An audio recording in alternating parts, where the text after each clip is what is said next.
Hey, Premier Planet, welcome back to another episode of the Premier Planet Podcast. And Rand, what a weekend. 2 back-to-back nights of PPW action and two back-to-back nights of original concepts. And 2 back-to-back nights of history-making moments. Friday night, we crowned the first ever King of the Iron Man, the modern-day gladiator, Matt Vine. And last week, we were just talking about Vine's work ethic. Yeah. So for all you naysayers out there who might not think Matt Vine has that kind of work ethic, go back and watch these 2 matches on Patreon that he was in 30 minutes apiece.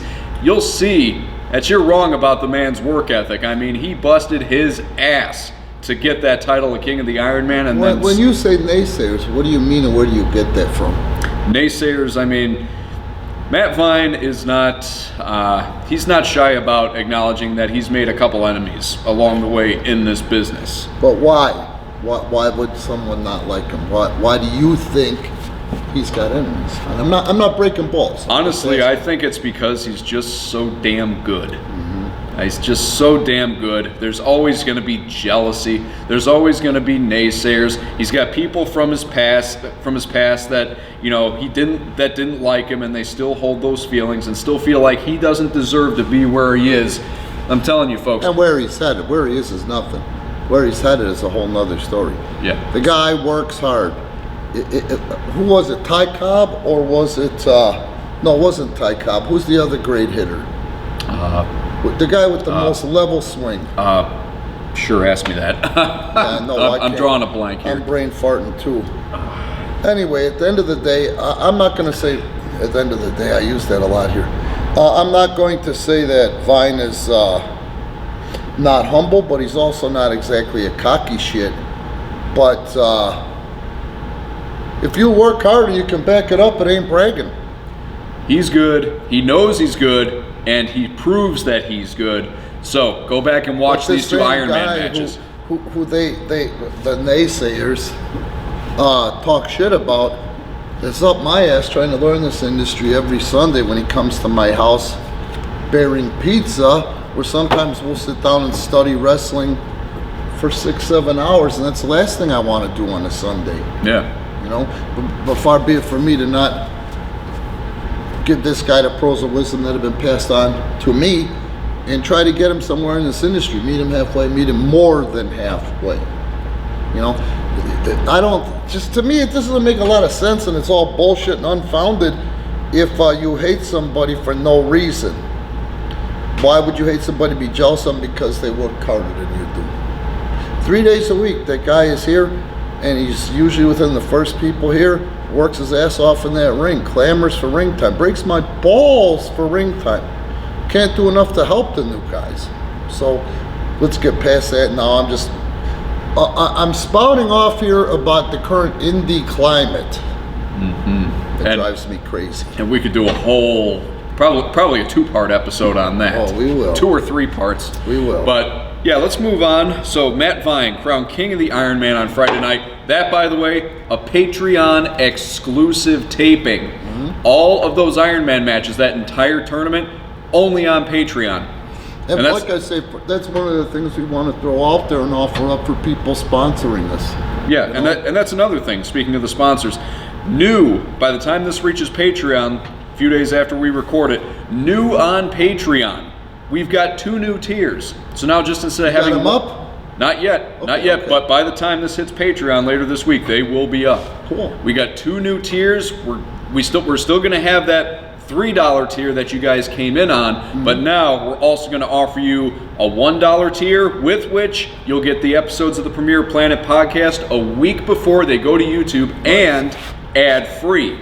Once they go to YouTube, they will have the ads, but you can get them here ad-free on Patreon a week before they go to YouTube at that $1 tier. Sweet penis! At $3, you get that, plus, what did we say, 1 or 2 exclusive matches a month? 2 exclusive matches a month. And then at $5, you get all that, plus our monthly Friday night studio tapings in their entirety. Yeah. $5.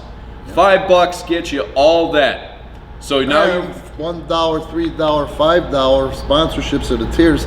help us keep this thing moving and growing. It all adds up. So now you guys have more options in how you can support us, and that gives us more options in how we can reward you for that support. They used to say back in my day, it takes a lot of drops to fill a bucket. Exactly. Thank you. But if you've ever had a leaky ceiling that you were catching in a bucket, you know how quickly it fills up. But going to Saturday, another history-making night. I mean, What was the undercard?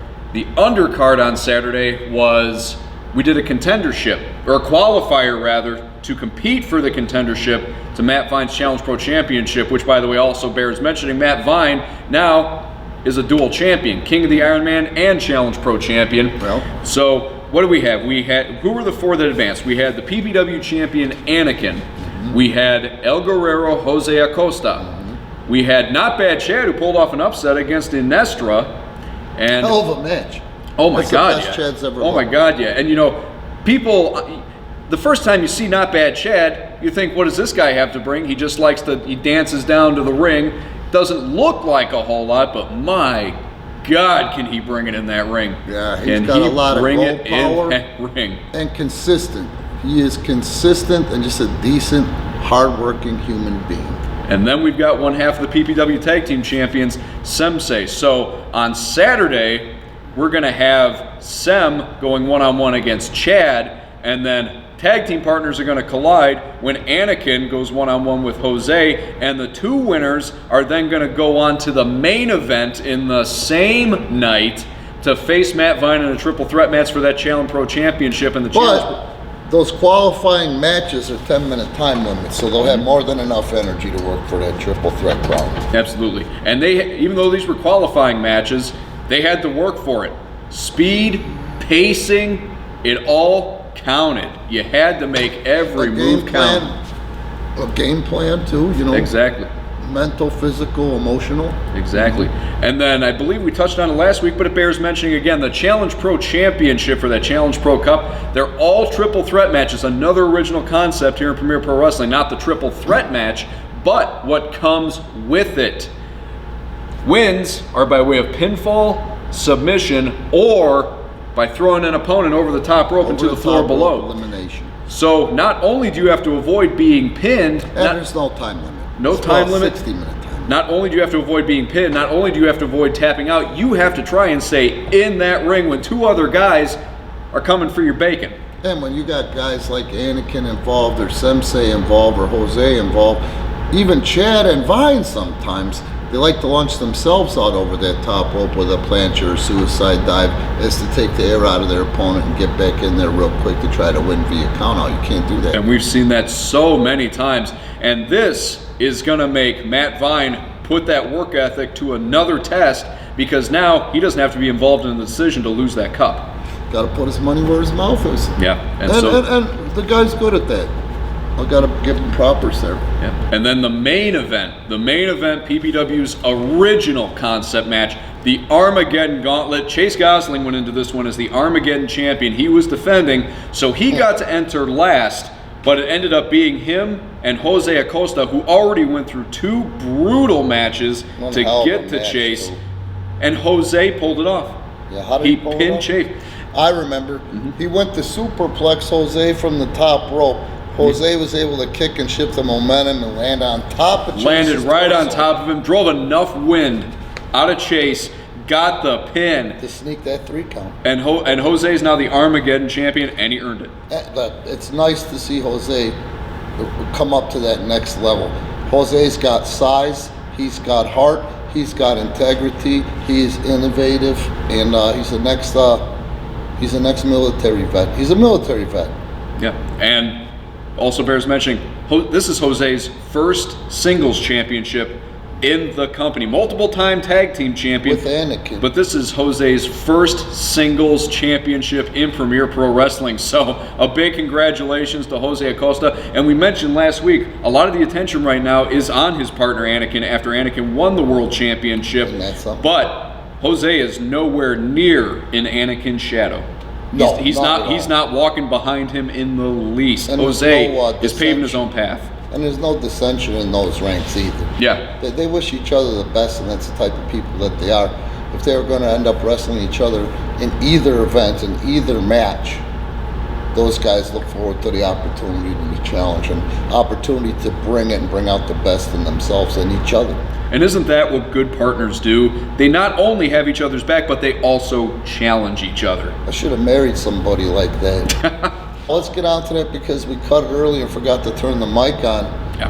How are we going to crown a new #1 contender again to face Anakin next week? What would the date be next week? So this is going to be this Saturday, the 14th. This March Saturday 14th. Is the 14th? Yeah, this Saturday will be the 14th. So then the following Saturday will be the 21st.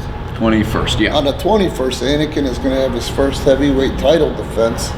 And again, the build-up. How are we going to crown that guy? It's going to be an all-Japan battle royal. And the way this works, it starts out like any normal battle royal. Everybody's in the ring together. But you're not throwing people over the top rope to try and eliminate them. Nope. Eliminations are by pinfall, which means not only do you have to keep looking over your shoulder, you got to stay on your feet. Because as soon as you go down, anybody and everybody can pile on and you're gone. Yep. And this is something I want to talk about too.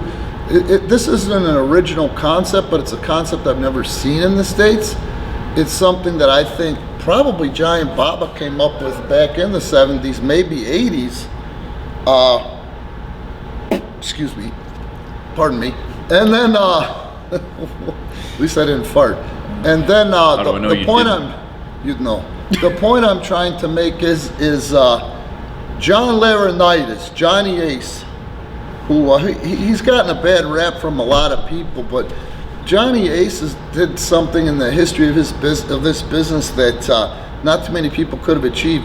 And what that was he garnered the trust of Giant Baba and his wife to actually take control and work with Baba's wife to run All Japan Pro Wrestling when they were at their peak.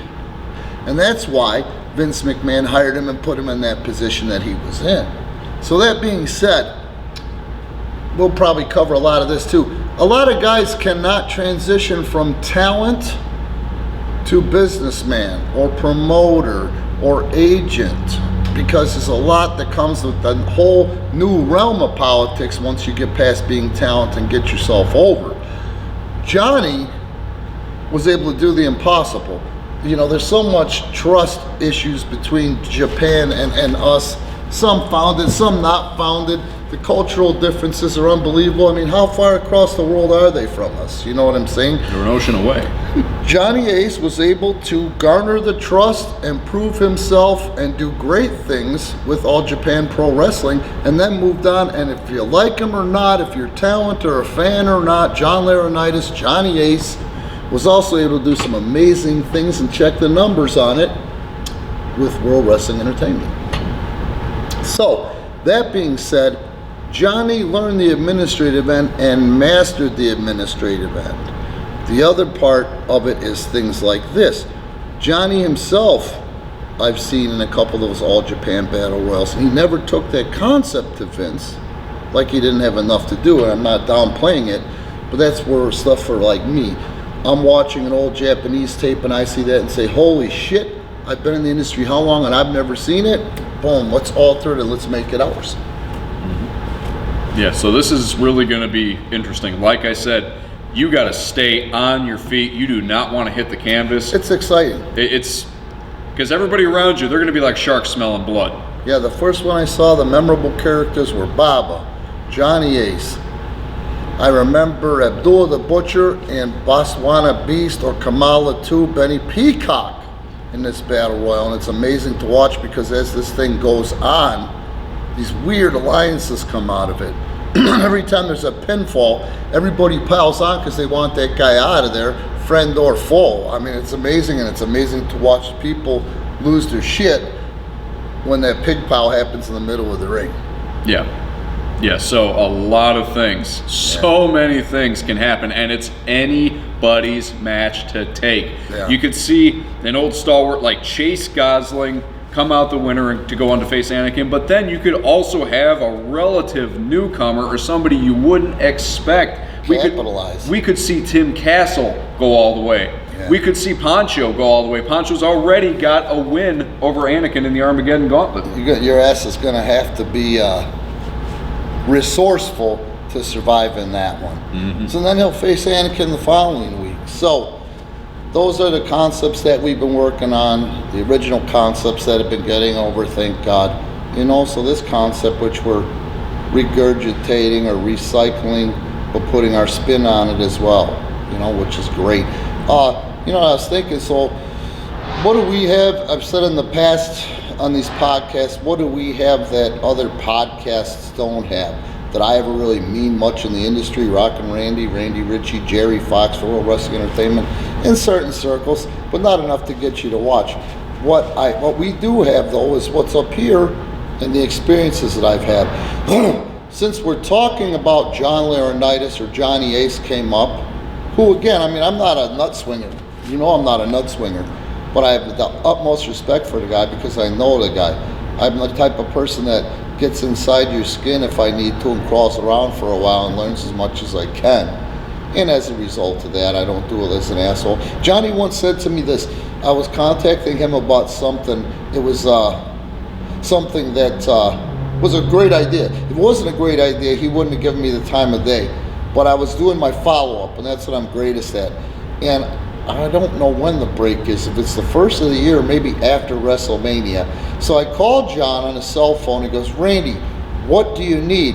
I'm on a ski lift here and I'm on my first vacation. I'm a compulsive worker, you know what I mean? In which they were. Vince and him shared a thermostat. Johnny's office is here. Vince's is right past that wall. They used to fuck around with each other all day. Vince likes it cold. John likes it hot. You know what I'm saying? You got to be available. If Vince McMahon calls you at 3:30 in the morning and you got to be up at 7, he calls, you better pick up that fucking phone. And Johnny was in that position for a long time. And he said, what can I help you with? And then I asked him and we talked about it. And then he says, okay, can I go now? Can I go back to vacation? Let me tell you something. You're really starting to be a pain in the ass. And I go, John, but am I a pain in the ass? What? Well, am I a pain in the ass? Not yet, but you're getting close. This is okay, buddy. Enjoy your vacation. My work here is done. That's my thing, is to follow up with you, but not be a pain in the ass. I'll talk to you in a couple of weeks. You know what I mean? And shit like that is why Johnny's one of those guys who might hear a lot of nightmarish bullshit about him. He'll meet you halfway. That's why he picks up that phone. And if it's something that's worth a shit, Johnny Ace will help you try to achieve that, because he knows that when that company does better, he did better personally himself. Mm-hmm. So Johnny Ace breaks into this business, and I never asked why, who, or what, or anything about it, but it didn't seem like, and the Pritchards are the same way now that I think about it, Tom and Bruce. I don't know, I'm not going to say there's anything wrong with it, because I don't want anything handed to me either. I wouldn't know what to do with it if it was. Johnny Ace breaks into this business when his brother was Joe. He was Animal from the Road Warriors. Yeah, I think Joe Laurinaitis. Joe Laurinaitis. He was Animal, the Road Warriors, and the Road Warriors were gigantor stars in the industry, because for the first time in the history of pro wrestling, they were something that no one had ever seen before. They were something that had never been done before. But at the same token, the way American wrestling fans know Johnny Ace is that horrible ass gimmick, the Dynamic Dudes with Shane Douglas.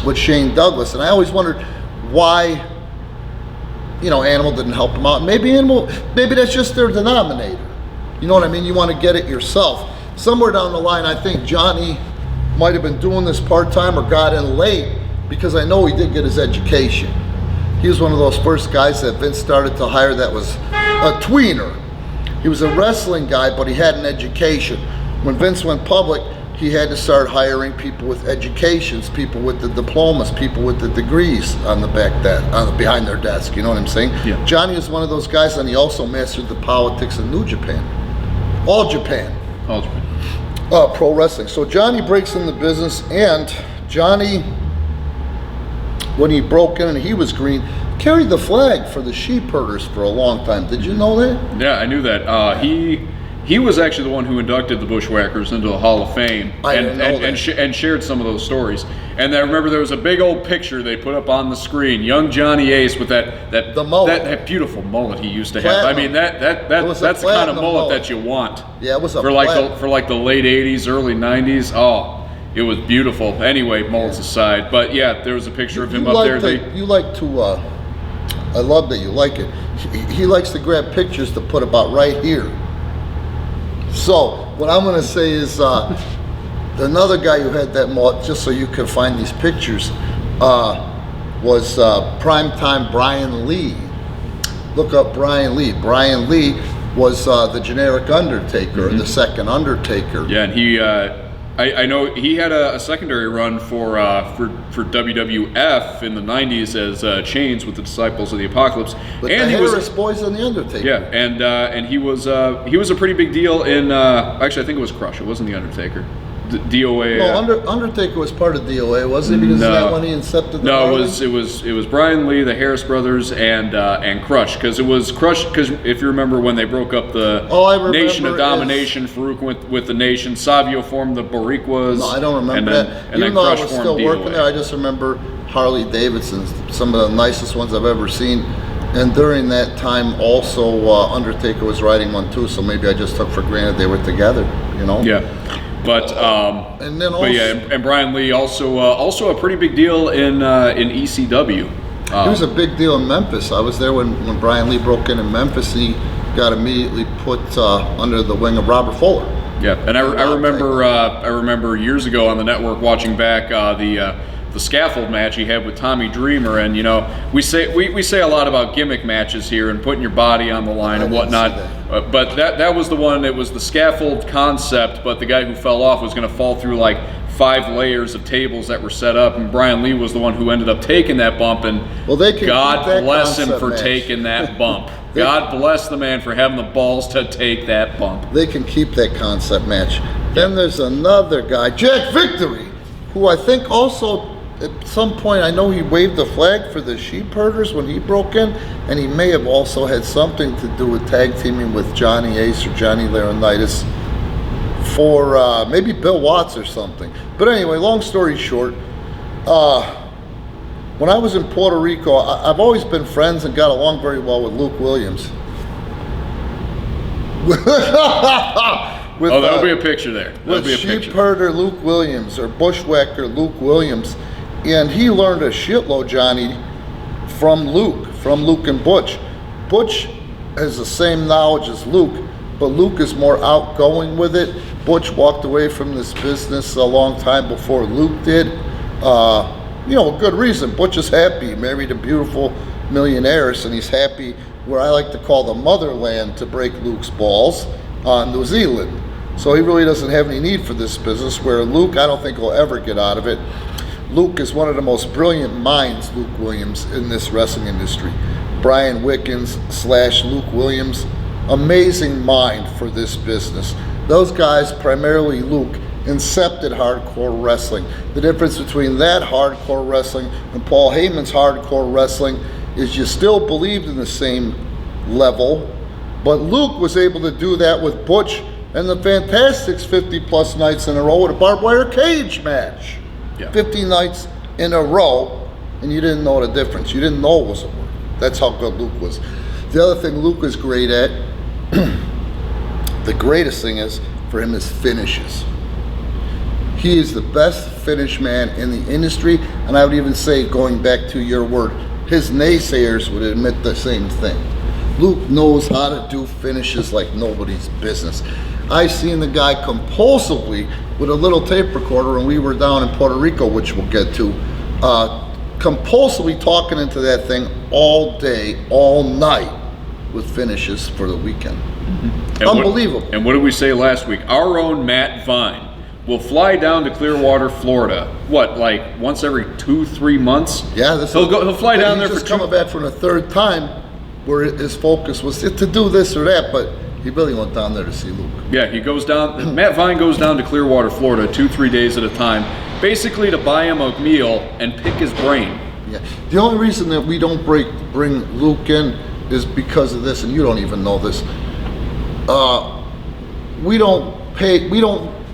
that's not our business model. But I would bring Luke in because Luke will help these guys beyond anything they can imagine as far as their work goes, their in-ring work goes. But it's like this: Luke, how much do you want? Oh, mate, I don't want to charge you. Luke, how much do you want? Let me get your ticket and this. No, mate, I'll fly myself in. You see what I'm saying? I don't want to do that. Because once he gets here, he may want to work and all that stuff, and I don't want to live with that in my conscience. So at some point, Luke and I are going to meet in the middle, and he'll be here.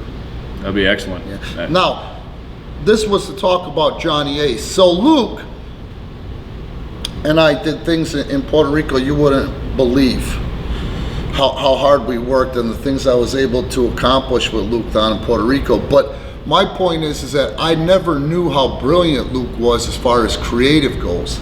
You know, and I never knew how brilliant Luke was as far as these finishes go. Luke Williams can book a 20-plus minute finish that has you on the edge of your seat the whole time. You don't even see it coming, and you can't predict the finish, which I think that today's fan and the educated fan would really appreciate, because you guys seem to be stimulated when you can't predict what's coming next. And point is that when Johnny was working for Vince, he was probably working in excess of 90 hours a week. That position requires it. Now, you know what I mean? But also, you know, he was so busy, Johnny wouldn't call Luke back, you know? And I'd bring Luke up and, oh, I got to get in touch with the guy, but you know how it is. You know how it is. I don't know if you know how it is, but those of you that have worked 90 hours and you really got to engulf yourself in your work. It's hard to think of those little things. It's hard to remember what somebody did for you when you first broke in. I'm never going to be that guy. Maybe that's why I'm fucking broke today. But anyway, I'm never going to be that guy. So what finally happens is I get a meeting in Connecticut with the senior vice president of home entertainment to present the product. You know, and I go up there with an investor or an inventor. I don't even know what to call him, but he's the one that came up or incepted the idea. And I'm not going to go into the stats of the idea right now because I don't even know if I can. But anyway, it's a really good idea. It warranted them hearing us, and actually they agreed to it. I just wasn't properly prepared, and I got my education the hard way, where you got to learn the difference between a venture capitalist and an angel investor. But anyway, so what I did is during this trip, I told Johnny I was coming. What I didn't tell Johnny was I was able to get this angel investor to book Luke a flight. So right before we went in to meet with Joel Satin, who was then the senior director of home entertainment, guess who popped in on Johnny Ace? Luke Williams and Old Rand. And it was fucking awesome. It was awesome. I mean, they hadn't seen each other in so long, and the thing again about Ace, you know, you can say a lot of things about Johnny Ace, but he loved the way I handled that business. I didn't say shit. I just brought him with me, tried to put him on the spot, and he's the type of guy that thrives on being put on the spot. And you can say whatever you want about Vince McMahon, but he's the same type of motherfucker, hence this long success in this crazy ass industry in the United States and globally. You know, it was amazing. I mean, at that point, Johnny made sure that they rolled out the red carpet. Here's the Joel waiting to have this meeting, you know, and John's like, wait, we're talking here. You know what I mean? Go on up, they'll be here in a minute. No, we'll do this, do that, and come back down. It was amazing. It was great. So they have this meeting, and it was outstanding. But at the end of the day, what ended up happening there was, I want to say, Johnny didn't say anything about Luke's age, and he wouldn't.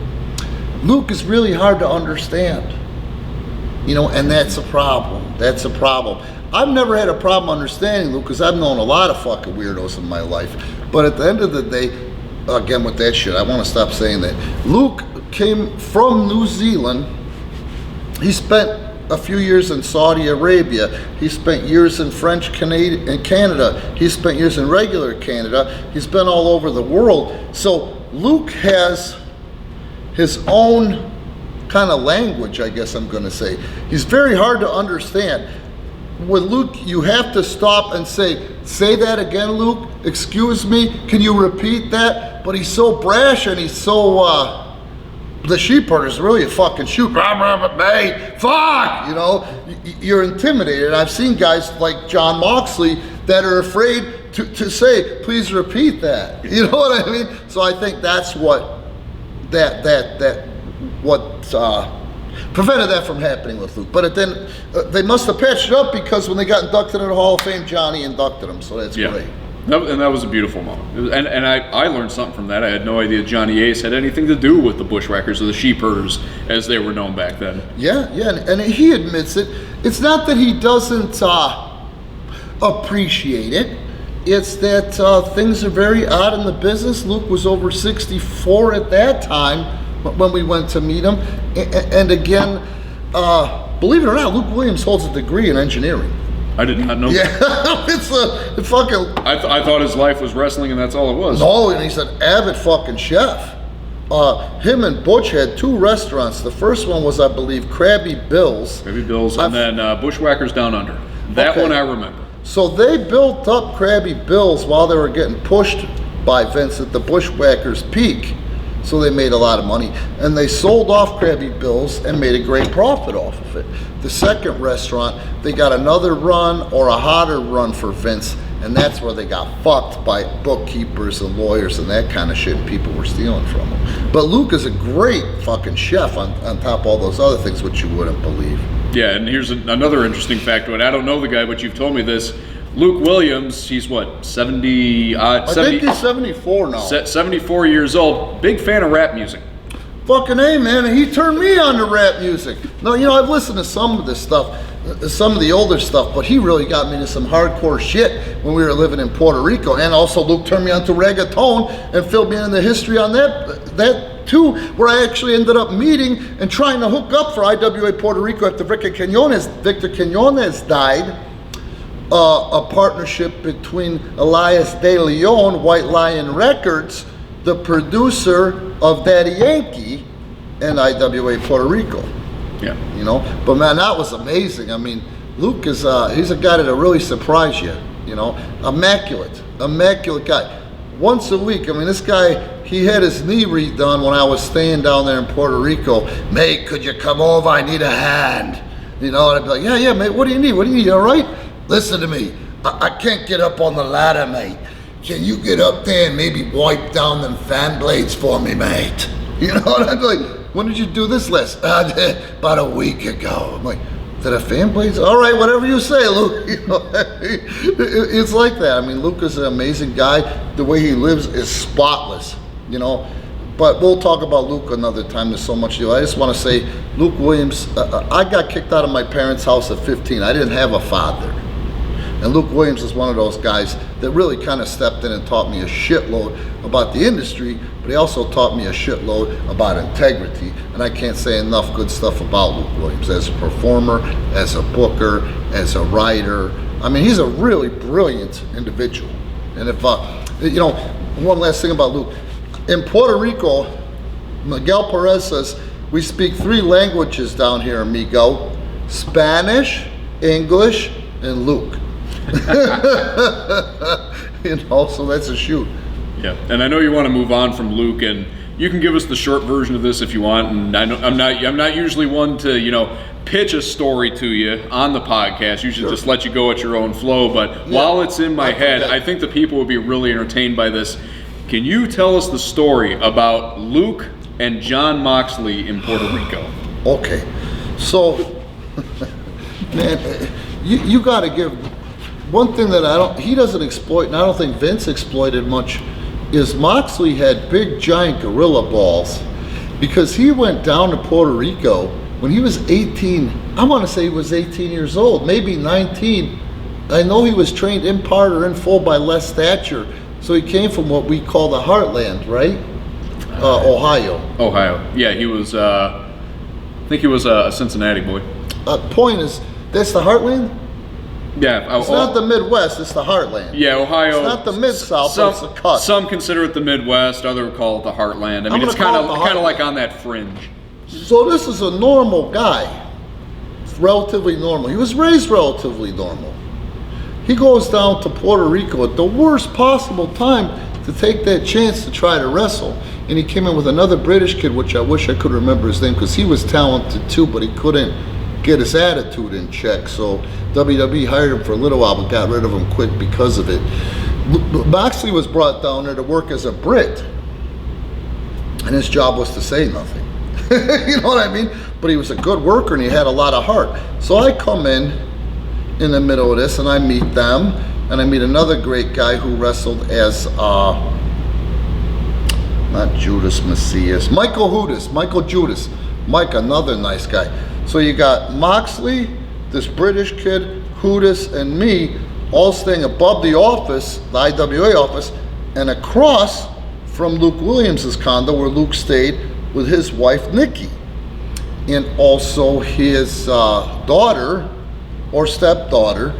And Moxley was into really eating clean, like you wouldn't believe. I mean, in Puerto Rico, there's a lot of things that they do wrong, but one of the things that they really do right, they come for the trash twice a week. The garbage man comes twice a week.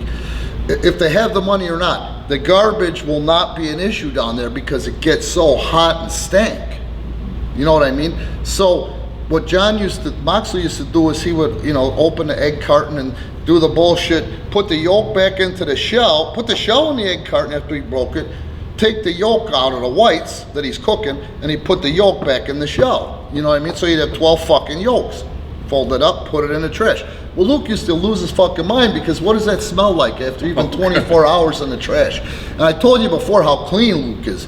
Luke is a clean motherfucker. Twice a week the garbage man comes, twice a week Luke's out there by himself, so I'd always come and help him. Fucking getting that fucking garbage can with the brush and the stick, hosing it out with the goddamn dish soap and bleach. You know what I mean? That's just something you do. You cater to somebody. It's not the biggest of deals, and I'm not gonna watch this old guy who's crusty ass to begin with, who seems like he's on the edge, do shit like that. But mate, can you drop me the hose, mate? Mate, the hose. So I'm up there dropping him the fucking hose and blah blah blah. So Victor Quinones owned IWA in Puerto Rico, and he had a building built with these 2 condominiums, and then downstairs was the IWA offices, which were a decent sized offices. The condos were pretty good sized too. So it's so funny, I don't know that much about it, but mate, you guys gotta be careful out here. It ain't like the States, mate. We don't have the pressure when you go to the bathroom. As soon as it hits the water, pull the fucking chain. Pull the fucking chain, because it plugs up. And the top part, these fucking condos were built by Dominicans. Like I know what that means. They're built by Dominicans, mate. Fucking Dominicans. That means Victor was trying to cut corners, mate. So the toilets up here are even worse, So Moxley, man, when you get on that kind of diet, it's high fiber, high vegetable, high protein. You shit 5 to 7 times a day. You know what I mean? But Moxley didn't understand that concept of when it hit the fucking water, you hit the goddamn lever. Or even so, it's so funny because Luke to this day probably says, pull the fucking chain, mate, the chain, He would fucking plug up the toilet, but the toilet would back up to our next door neighbor's shower, which is Luke's. So you could fucking be just doing whatever you're doing. You could be outside, you could be down in the office, you could be playing a video game, you could be in the bedroom watching your fucking favorite TV show. I would say, motherfucker, he's at it again! Is this fucking kid a fucking animal? So you go, shit, Moxley blew up the toilet again. Now I'm not gonna go in there and help Luke with the fucking toilet, but I go in and try to calm the old prick down. The shower. He's trying to get that shit back down, and then he's like, fucking get that asshole over there and plug the toilet on your side, mate. Fuck! So it got a big heat on the island for that shit, because it would get to the point where he would say to Moxley, and this isn't me digging on Moxley or Luke, it's just fucking how it is. I told you, this is an 18-year-old. This is an 18-year-old kid from the fucking heartland. To him, he grew up with a fucking toilet that flushes. The whole island, they don't flush, it doesn't flush, and your water don't get so hot either. It's just how it is. No matter what you did, you're not gonna have flushing power on the island that you do in the United fucking States because that plumbing's been there for so long. It's primitive compared to our shit. It works good enough. But the point is, you fucking don't use as much toilet paper. When something hits the water, hit the fucking thing, you know what I mean? So it's a little adjustment to get used to, and fuck, man, I'll never forget that Luke would lose his fucking mind. I have to talk about. I'm thinking he's gonna have a fucking heart attack, and poor Moxley's like, you know what I mean? But I mean, I give him a lot of credit for fucking gutting it out down there, especially at the time. So the British kid leaves for whatever reason, and it's Moxley left. They want to repackage Moxley, because who the fuck else are they gonna get to go down there at that point? From the States, you know, he's trying to figure out, they're trying to figure out a gimmick for the guy, because that's what draws down there is the Puerto Ricans versus an evil ass gringo. You know what I mean? And Moxley did not have a good hand up in that shit either, because Moxley was from the heartland, and he'd been British up to that fucking point. You know, no way this poor kid at 18 is going to be belting out the British accent, so there's no who, what, when, where, why, which the Puerto Rican fans want as to why this guy isn't fucking British anymore, the poor kid. So he starts working, and he's trying to develop something while they're trying to think of something, and Luke is already pissed at this kid because he fucking plugs up the fucking toilet and it backs up into his fucking shower, and this poor kid, he's gutting it out. I mean, he's stayed any fucking way, you know? So, finally I go, Luke, what is it with this fucking kid? What don't you like about this kid? You know, he's like, he fucks up my finishes every fucking night. And I told you how much pride Luke takes in those finishes and how good the finishes are. For Moxley to fuck him up, it's like now he's not only shitting in his shit's not just coming up into the shower, it's coming up into Luke's fucking shoes as a euphemism. You know what I mean? So Luke is pissed. He goes, he's fucking retarded, mate. There's something wrong with him. He's gotta go, you fucking buddy. He fucking blows up the toilet, mate. You know? So I'm like, Mox, what's going on? You know, he's make sure nobody's around. I can't understand him.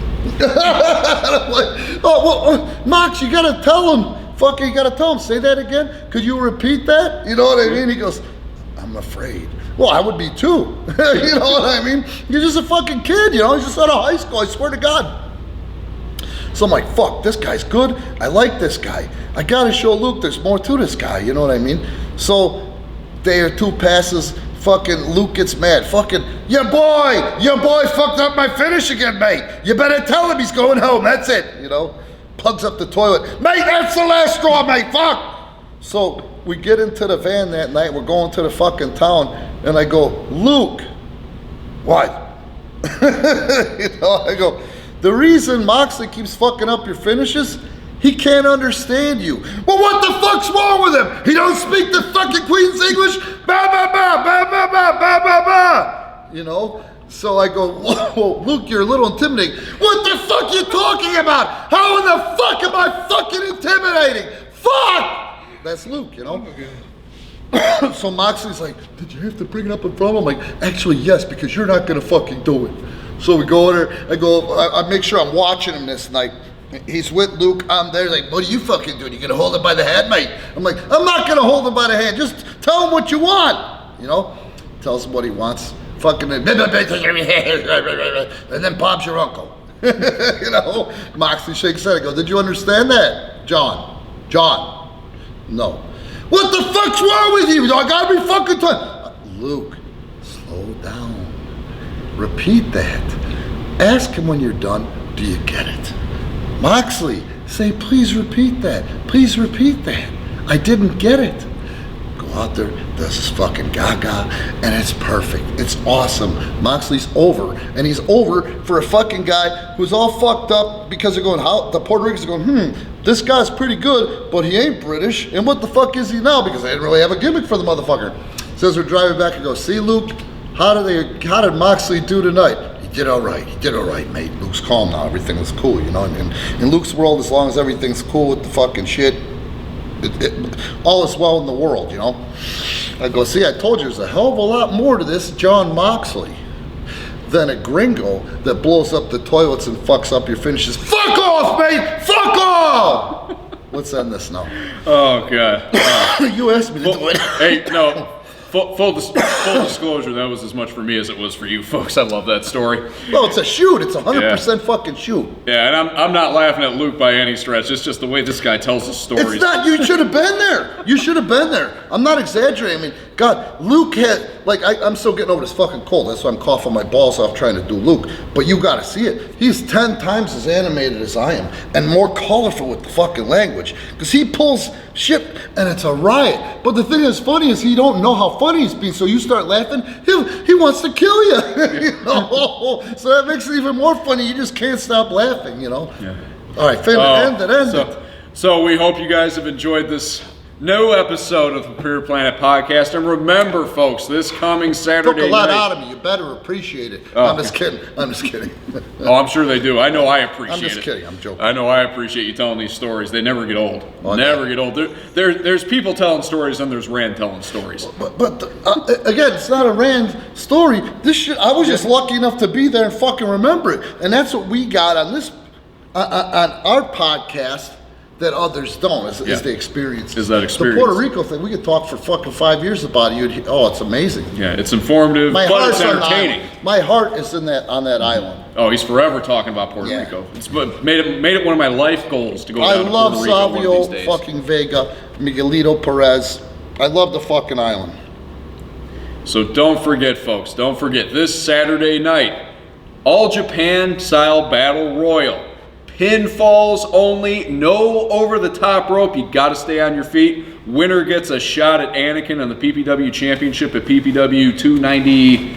This is 296, so 297 the next week. Yeah. And don't forget, next week a new podcast.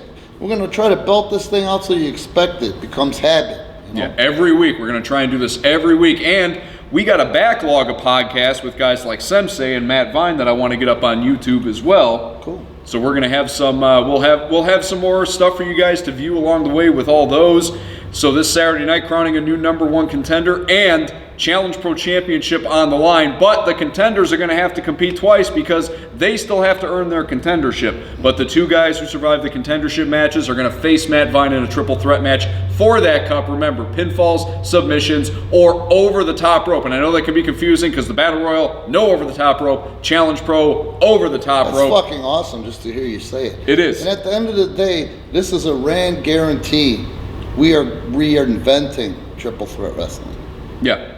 Yeah, and over the top rope stipulations have never been done in anything other than a battle royal. Yeah, so it's most definitely not only interesting but exciting because there's so much that can happen. Yeah. So we'll see you folks out here this Saturday night, and don't forget new tiers on Patreon. I'm going to go through them one more time. $1 gets you the Premier Planet podcast a week early before it hits YouTube, ad free. $3 where you guys are at right now, where you can stay if you'd like. That's going to get you the Premier Planet podcast ad-free a week early, plus 2 exclusive matches from our studio tapings every month. And then $5, the new top tier, is going to get you all that, plus every Friday taping. We do 1 Friday taping every month. You're going to get that entire taping here on Patreon for $5 on top of the podcast and on top of those exclusive matches. So it's a lot of bang for your buck, and again, it is a lot. When you say it, I'm getting tired. Yeah, and it's not only new ways for you to support us, but new ways for us to reward you for that support. Because again, we don't see you as customers, we don't just see you as fans, we see you guys as partners because you are just as much a part of this as all of us are. He keeps cutting me off. Executive producer. Who's cutting who off here? I'm old. I can get away with it. Thanks. Yeah. We'll see you next week.